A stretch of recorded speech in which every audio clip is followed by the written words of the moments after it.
피곤하고 이렇게 쉬시고 싶을 때에도 거룩한 주일 맞이해서 코로나 상황이나 모든 것 다 기로하시고 이렇게 나와서 예배드리는 여러분들에게 하나님의 귀한 말씀과 은총이 함께 하시기를 바랍니다.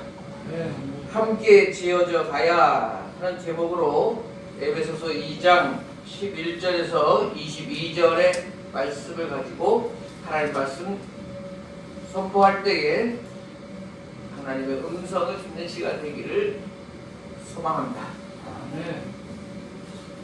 오늘 우리가 함께 읽은 이 에베소서는 바울이 13개 서신서를 기록했다고 하는데 그 중에서도 가장 원숙하고 심오한 그 사상을 담고 있다. 학자들은 말하고 있어요. 그도 그럴 것이 사도 바울이 AD 64년 정도 바로 로마 감옥에서 죽기 바로 직전에 얼마 전에 쓴 그런 서신이다 보니 아주 집대성한 바울의 사상이 가장 잘 녹아 있는 서신서가 되는 거예요. 이제 순교를 앞두고 있는 사도 바울이 이 로마의 감옥에 이렇게 갇혀 있는데 에베소 교회의 소식이 들려오는 겁니다. 에베소 교회의 소식이 에베소 교인들이 너무 개인적으로 행동한다. 교회가 하나 되지 못하고 자꾸 분열한다. 이런 소리를 사도 바울이 듣게 된 거예요. 그래서 이제 말년에 죽음을 얼마 남지 않은 그 늙은 사도가 그 어버이의 심적으로 에베소 교회에게 자상하게 이렇게 설명하고 있는 거예요. 그 가운데서 에베소서를 전체적으로 꿰뚫는 주제가 바로 하나님은 우리를 통일케 하신 하나님이시다. 이 주제를 가지고 말하고 있는 겁니다. 하나님께서 어떻게 만물을 통일하셨는지 아느냐? 하나님께서 어떻게 우리 교회를 통일하셨는지 아느냐? 하나님께서 우리 인간과 하나님을 어떻게 통일하셨는지 아느냐? 그리고 오늘 본문에서는 하나님께서 어떻게 우리 유대인과 이방인들을 통일하였는지 밝히고 있단 말이죠. 하나됨, 통일, 이것이 에베소서를 관통하는 주제라 할 것입니다. 그래서 오늘 본문 그런 배경을 가지고 이제 오늘 본문을 보시면 11절하고 12절에 사도 바울이 뭐라고 하냐면 이 에베소 교인들이 원래는 어떤 사람들이었는지를 말하고 있어요. 11절에 그러므로 생각하라. 너희는 그때에 육체로는 이방인이요 손으로 육체에 행한 할례를 받은 무리라 칭하는 자들로부터 할례를 받지 않은 무리라 칭함을 받는 자들이라 그랬어요. 너희들 에베소 교인들 너희들은 원래 이방인이잖아. 할례를 행했던 유대인들이 볼 때 그냥 이방인들에 불과한 그런 자들이었잖아. 12절에 그때 너희는 그리스도 밖에 있었고 이스라엘 나라 밖의 사람이라 약속의 언약들에 대하여는 외인이요 세상에서 소망이 없고 하나님도 없는 자이더니 그랬어요. 이게 예수님을 믿기 전에 에베소 교인들이 상태가 이렇다는 거예요. 할례를 받지 못한 사람들, 이방인들, 또 오늘 12절에는 뭐라고 해요? 그리스도 밖에 있는 사람, 세상에 소망이 없는 사람, 하나님도 없는 자. 이것이 바로 예수님을 영접하지 않고 살아가는 사람들이라는 겁니다. 11절에서 유대인의 입장에서 보면 할례를 받지 않은 백성이다. 구약시대에는 하나님께서 이스라엘 백성들을 선택하셔서 하나님의 백성이라 이렇게 일컫는 그 자부심 속에 살았고 그들이 자기들이 선택받았다는 것을 할례를 통해서 자기들의 자부심을 가지고 있었단 말이에요. 12절에 그 너희들은 외인이라 이방인이었다. 소망이 없는 자. 여러분 사도 바울의 이 말이 딱 맞아요. 우리가 하나님의 자녀로 살아가지 않으면 이런 자입니다. 이 세상에 살아갈 때 그냥 외국인, 이주 노동자, 나그네와 같은 사람이에요. 우리가 예수님 안에 거하지 않으면 사도 바울이 말한 것처럼 세상에 소망이 없는 사람이에요. 하나님과 상관없는 자예요. 이것이 맞는 표현입니다. 여러분, 창세기 3장에서 하나님께서 에덴 동산을 지으시고 그곳에서 아담과 하와를 만드실 때에 하나님은 그들 아담과 하와와 함께 에덴 동산에서 함께 거닐고 함께 대화하고 함께 살아가기 위해서 창조하셨잖아요. 하나님과 함께 행복하게 살아가야 될 존재가 사람이에요. 근데 사람이 왜 에덴 동산에서 쫓겨나게 되는 겁니까? 죄를 지었기 때문에 쫓겨난 것입니다. 그러니까 이 죄라는 것은 사람이 하나님과 함께 동행할 수 없게 만드는 가장 결정적인 요소는 죄입니다. 하나님은 다른 것은 다 용납하셔도 죄를 용납하고 죄와 함께 살아갈 수는 없는 분이시기 때문에 그렇습니다. 그래서 에덴에서 쫓겨났습니다.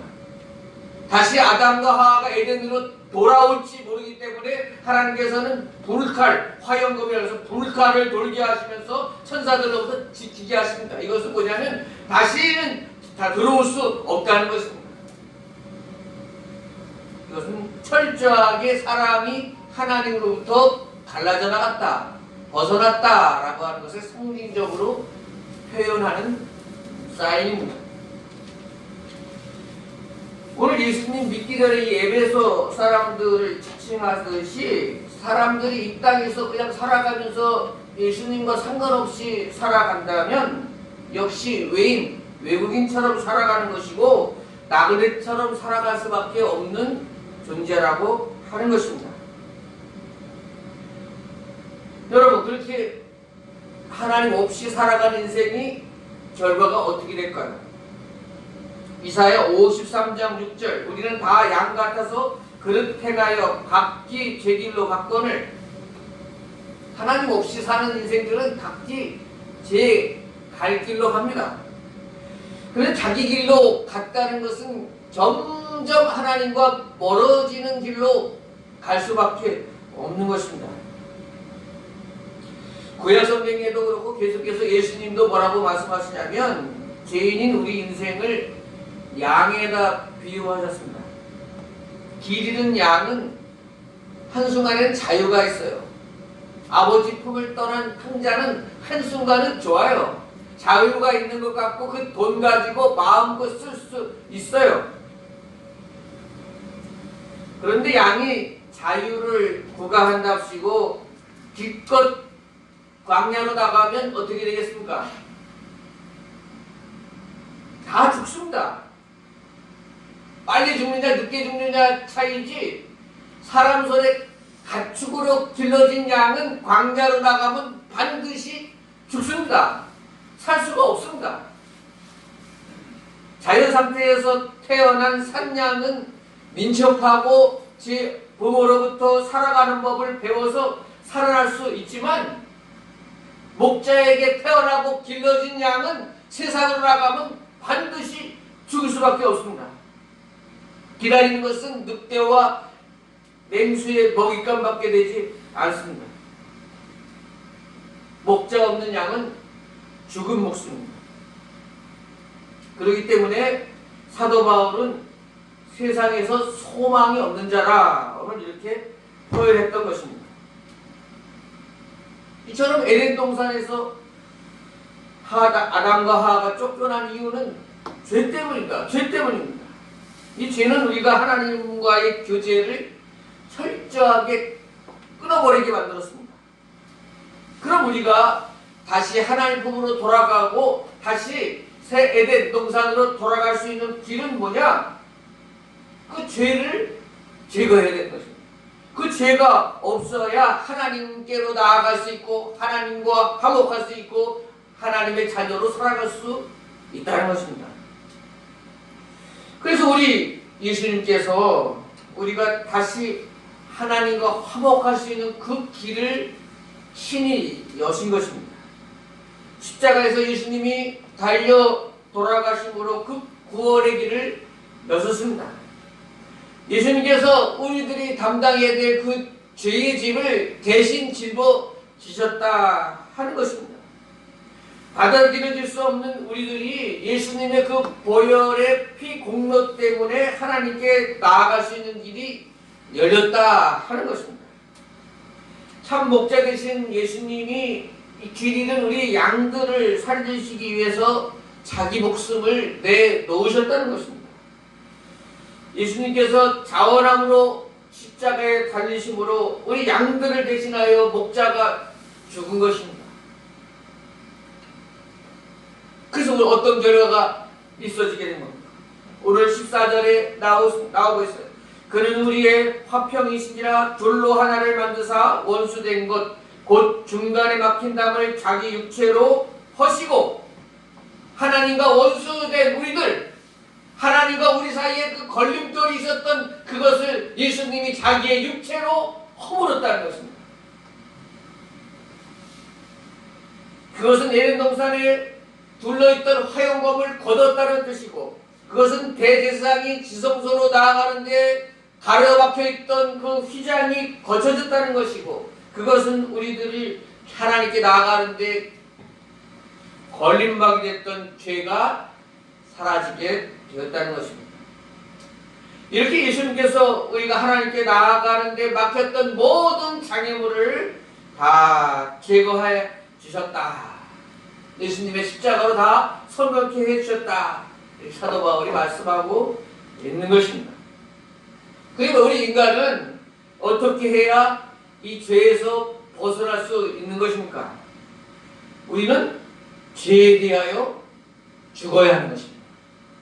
로마서 6장 11절에 이와 같이 너희도 너희 자신을 죄에 대하여 죽은 자요 그리스도 예수 안에서 하나님께 대하여 살아있는 자로 여길지어다. 다시 로마서 6장 8절에 만일 우리가 그리스도와 함께 죽었으면 또한 그와 함께 살 줄을 믿노니 이랬습니다. 우리가 그리스도와 함께 죄에 대하여 죽어야 한다는 것입니다.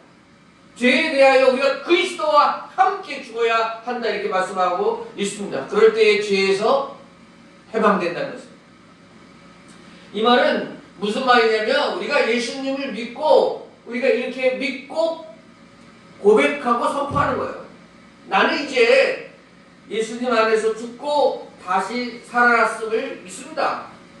우리 주 예수님께서 내 죄를 대신하여 다 짊어지시고 내 죄를 위하여 그 죄값을 다 치우셨음을 또한 믿습니다.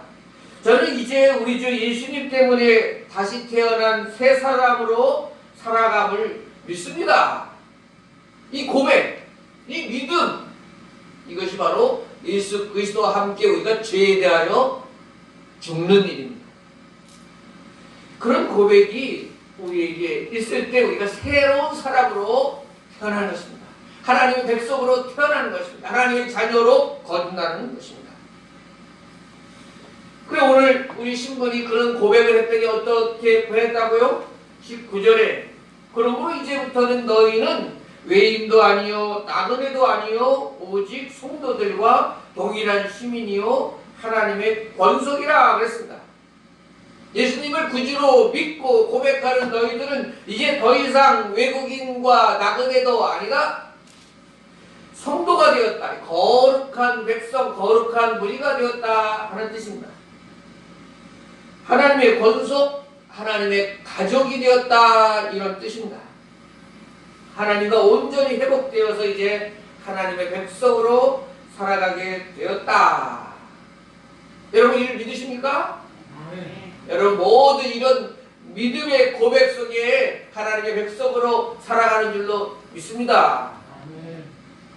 그런데 오늘 11절에서 18절 사이에 사도 바울이 이 강조하고 있는 바는 제가 말씀드렸던 죄로부터의 해방 또 하나님과의 회복 이런 주제도 있지만 오늘 본문에서 사도 바울이 말하는 것은 그 의도는 뭐냐면 유대인과 이방인들 사이에서도 온전한 화목, 통일이 이루어졌다. 이 말씀을 하고 있는 거예요.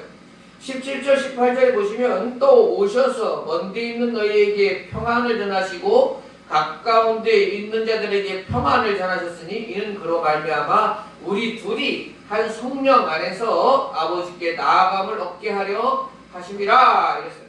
사도 바울이 지금 말하는 우리 둘은 누구냐면 이방인과 유대인 이 둘이 하나가 돼서 나아가야 한다 이 말씀을 하고 있는 거예요. 자, 예수님께서 십자가에서 우리를 화목하게 하셨다 하는 것은 죄인인 우리가 하나님과 화목하게 되었음도 있지만 사람들 사이에서도 막힌 장벽 허물어졌다는 거예요. 생각해보세요. 유대인들이 이방인들 에베소 사람들을 이전에 생각했을 때는 아유 저 할례도 받지 못한 저 사람들 아유 정말 껄끄러워 같이 하고 싶지 않아 이렇게 생각했던 이방인에 해당하는 사람들. 그러나 이제 예수 안에서는 그 장벽도 허물어졌다는 거예요. 그 선입관을 버려야 한다는 겁니다. 여러분. 우리들이 한 성령 안에서 아버지께 나아감을 얻게 하려 하심이라. 우리들 이방인, 유대인 다 협력해서 이제 성령 안에서 하나님이 원하시는 길로 함께 나아가야 될 존재가 되었다는 거예요. 이 교회 안에서 이제 이방인이다 유대인이다 서로 싸우고 그런 일을 하지 말라는 거예요. 통일됐다는 거예요. 지난번에도 말씀드렸지만 여러분 예수님은 우리를 성령 안에서 하나가 되게 하시는 분이십니다. 성령님은 우리가 교회를 하나가 되게 하시고 한 영으로 한 마음으로 한 뜻으로 교회를 세워나가기를 원하십니다. 성령님 우리를 하나 되게 하시고 용서하게 하시고 서로 양보하게 하시고 이것이 성령님의 역사입니다. 근데 교회에 들어와 있는 이 가라지 같은 사람들은 자꾸 교회를 분열시키려고 그럽니다. 당을 짓게 만들고 서로를 모함하게 만들고 서로에 대해서 헐뜯게 만드는 것은 성령님의 역사가 아니고 사탄의 역사인 것을 믿으시기 바랍니다. 성령님 우리를 하나가 되게 하신 거예요. 자꾸 용서하게 하시고 남을 나보다 낫게 여기시고 말이에요. 이것이 성령님 주시는 마음인 것입니다. 교회 안에도 자꾸 분열하려고 하는 사람들 정신을 똑바로 차려야 됩니다. 내 눈에 못마땅한 사람들 많아가지고 내 주장에 조금 더 양보하지 않으려고 하는 사람들 정신 똑바로 차려야 됩니다. 어느 교회에서 실제로 있었던 일인데 한 50명 되는 여전도 회원들이 단합대회를 가자고 해서 이제 의논을 하는데 동해안으로 갈까 서해안으로 갈까 그러다가 서로 기분이 상해가지고 떠나갔고 또 동해안으로 가자고 의견을 같이 한 사람들도 가서 뭐 먹을까 싸우다가 결국에 7명이 갔답니다. 단합대 7명이 갔다 와서 은혜롭게 잘 마셨다고 보고하는 거예요. 50명 중에 7명 갔으면 무슨 단합대 여러분 동해안이면 어떻고 서해안이면 어떻습니까? 무슨 음식을 먹는데 이렇게 무슨 사이? 사람들이 왜 마음이 상하는 것입니까? 내가 말하는 걸 무시했어? 내 의견을 이렇게 무시할 수가 있어? 섭섭함이 있는 것입니다. 어느 경우는 교회에서도 뭐 어느 지역이다, 어느 출신이다, 먼저 온 교인이다, 나중 온 교인이다, 노인 9세대다, 신세대다, 뭐 여러 가지로 자꾸 교회에 나누려고 하고 말이에요. 당을 짓게 만들려고 합니다. 여러분 이거는 성령님이 주시는 마음이 아니에요. 마귀가 주는 마음이에요. 마귀는 자꾸 교회를 분열시키려고 한단 말이에요. 분열이 있는 곳에는 성령의 역사가 나타나지 않는다고 했어요. 우리가 성령 충만함으로 하나님께서 원하시는 일을 하려면 하나가 돼야 돼. 한 마음이 돼야 돼. 협력해야 돼. 믿습니까? 아멘. 그리고 따지면 우리 예수님이 십자가에서 육체로 우리 하나 되게 하신 것을 예수님의 육체를 자꾸 해집는 것이 되고 두 번 예수님을 십자가에 못 박는 거예요. 그런 일을 해서는 안 됩니다, 여러분. 기본적으로 예수님 말씀하신 것처럼 남을 나보다 더 낮게 여기는 마음이 우리에게 있어야 됩니다. 예수님 말씀하신 것처럼 상석에 앉지 말고 자꾸 말석에 가서 앉는 그런 자세가 되어야 됩니다. 높임을 섬김을 받기보다는 자꾸 교인들은 낮은 곳에서 섬기겠다는 큰 자리로 내려가야 됩니다. 목사님부터 섬겨야 되고 장로님부터 더 낮은 자리로 내려가야 됩니다. 그것이 교회가 갈 길인 것입니다. 20절에 오늘 너희는 사도들과 선지자들의 터 위에 세우심을 입은 자라 그리스도 예수께서 친히 모퉁이 돌이 되셨느니라 그랬어요. 이 교회가 어떻게 이루어졌다고 말하냐면 너희 에베소 교회에 사도들 바울 사도나 선지자들의 복음 전파가 있었기 때문에 교회가 세워진 거야. 그런데 어떤 교회도 모퉁이 돌은 우리 예수 그리스도시야 이렇게 사도 바울이 말하는 거예요. 예수님께서 모퉁이 돌, 건축의 주춧돌, 건물의 기초 이렇게 생각하시면 되는 거예요.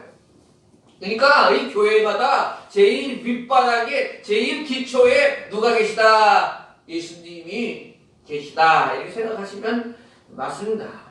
예수님이 중심을 잡고 있는 것이 우리 대농 제일교회고 이 땅의 교회들이란 말이죠.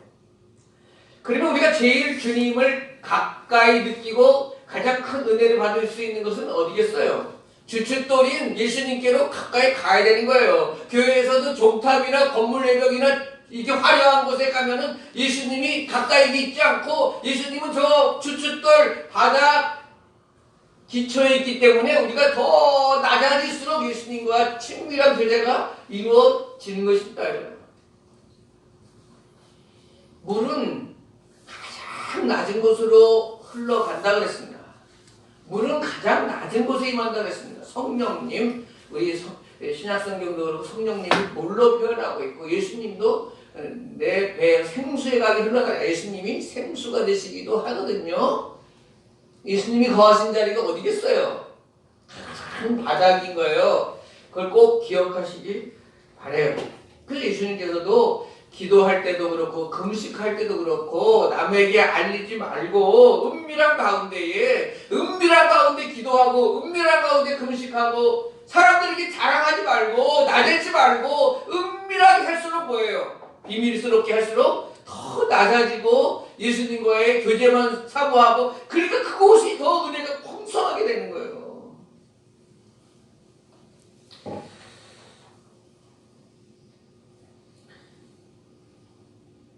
사랑하는 여러분, 이처럼 우리가 서로 낮은 자리에 가려고 하고 서로 섬기려고 그러면은 교회가 싸우고 분열될 일이 뭐가 있겠어요? 내가 먼저 용서하려고 그러고 내가 먼저 집사님 아니에요. 제가 잘못했어요. 이렇게 돼야 되는 거예요. 교회는 자꾸 자기 자랑, 자기가 높아지려고 하고 하는 것은 바른 길이 아닌 것입니다. 사람들이 나를 골라줘도 내가 자존심을 상하는 일이 있다 할지라도 결코 우리는 교회를 분열시키거나 약한 자들을 시험 들게 하거나 상처를 주거나 그런 자리에 서서는 안 됩니다. 마지막으로 우리 22절에 너희도 성령 안에서 하나님이 거하실 처소가 되기 위하여 그리스도 예수 안에서 함께 지어져 가느니라. 너희가 유대인인지 이방인인지 뭐 그런 거 따지지 말고 하나님이 거하실 처소가 되라. 예수 안에서 함께 지어져 가라. 여러분, 하나님이 구약에서도 하나님의 영광의 구름이 성소에 임하셨는데 부패하고 거짓되고 하면 하나님의 영광이 떠나가요. 우리 대롱제일교회도 이렇게 하나님이 거하실 만한 처소가 돼야 돼요.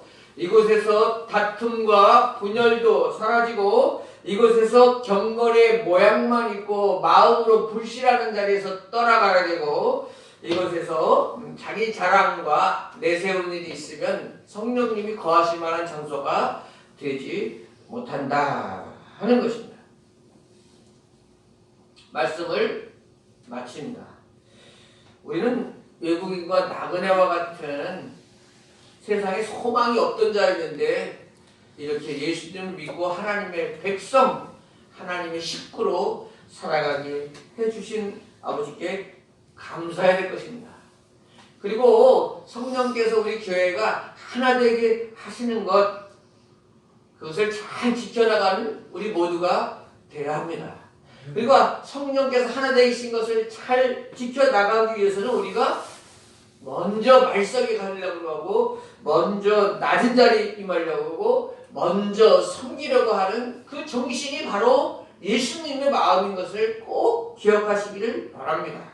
그럴 때에 그곳에 가장 낮은 자리가 가장 은혜가 넘치고 가장 성령님을 깊이 경험할 수 있는 자리인 것을 기억하시기를 소망합니다. 그래서 우리 온 성도들이 언제나 모일 때 화내고 뭐 다툼이고 분열되고 이거보다 우리가 같이 기도했어요. 그런 어려움 있을 때 일주일 동안 우리가 함께 기도했어요. 좋은 일 있을 때 만나서 아이고 내일과 같이 기뻐하고 서로 말이요 세상에서는 이렇게 찢기고 이렇게 상처받았지만 교회 와서 이렇게 회복되고 이렇게 함께가를 밀어주고 또 믿어주고 기도해주는 이런 성도들이 있기 때문에 내가 행복하지 이렇게 돼야 돼요. 할렐루야. 유명한 사회학자가 그랬어요. 어느 집단이든지 가갖고 자기를 믿어주는 사람 6명만 있으면 그 사람은 그곳을 떠나지 않는다는 거예요. 무조건. 우리 교회 와서 나를 믿어주고 나를 위해서 진짜 기도해주고 지지해주고 힘을 주고 위로해줄 수 있는 사람 6명만 있으면 그 사람은 교회를 절대 안 떠난다는 거예요. 그런 사람이 돼야 돼요. 우리는. 그렇게 주님의 몸된 교회를 함께 지어져가는 우리 성도님들 되시기를 축복합니다. 기도하겠습니다. 사랑과 은혜가 충만하신 하나님 아버지, 이 세상에서 우리 소망이 없던 자, 외국인과 나그네로 이방인에 불과했던 저희들을 예수 그리스도의 십자가의 보혈로 그 막힌 모든 장애물을 다 허시고 저희 죄를 다 사하시고 하나님의 백성으로 살아가게 하심에 감사를 드립니다. 예수 그리스도께서 핏값적으로 사신 이 교회, 친히 모퉁이 돌이 되신 이 교회를 더욱 사랑할 수 있는 저희들 되게 하시고 이 교회 생활 속에 섬김을 받기보다 섬기게 하시고 가장 낮은 자리에서 저희들 교회를 섬길 수 있는 저희들 되게 하여 주시옵소서. 성령께서 하나 되게 하신 이 교회를 잘 유지하게 하시고 이른 양 찾아 날마다 구원받는 자의 수가 늘어나는 대농제의 교회가 되도록 성령이여 역사하여 주시옵소서. 성령님 우리 교회를 통하여 새 일을 행하여 주시옵소서. 예수님의 이름으로 기도드립니다. 아멘.